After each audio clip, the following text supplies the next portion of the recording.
সব শিক্ষক কর্মকর্তার তথ্য পাঠানোর নির্দেশ। সবাইকে শুভেচ্ছা। আপনারা দেখছেন দৈনিক শিক্ষা.com, সঙ্গে আছি আমি শারমি সুলতানা।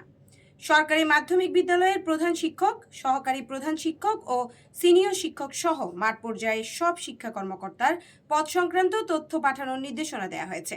আগামী 2 কর্মদিবসের মধ্যে তথ্যের সফট কপি ইমেইলের মাধ্যমে পাঠাতে হবে। রোববার মাধ্যমিক ও উচ্চশিক্ষা অধিদপ্তরের এক চিঠিতে এই তথ্য জানানো হয়েছে। এই চিঠি মাধ্যমিক ও উচ্চশিক্ষার সব অঞ্চলের উপপরিচালককে পাঠানো হয়েছে। শিক্ষা মন্ত্রণালয়ের মাধ্যমিক ও উচ্চশিক্ষা বিভাগের গত 24 ফেব্রুয়ারি জারি করা চিঠির নির্দেশনায় চিঠি সংযুক্ত করে মাধ্যমিক ও উচ্চশিক্ষা অধিদপ্তর জানায়, উল্লেখিত ছক মোতাবেক উপজেলা থানা মাধ্যমিক শিক্ষা অফিসার ও সহকারী উপজেলা থানা মাধ্যমিক শিক্ষা অফিসারদের প্রয়োজনীয় তথ্য আগামী 2 কর্মদিবসের মধ্যে মাঠ পর্যায় থেকে সংগ্রহ করে সফট কপি ইমেইলে এবং হার্ড কপি অধিদপ্তরের সাধারণ প্রশাসন শাখায় পাঠানোর জন্য মাধ্যমিক ও উচ্চশিক্ষার সব অঞ্চলের উপপরিচালককে বলা হয়েছে। ধন্যবাদ সবাইকে।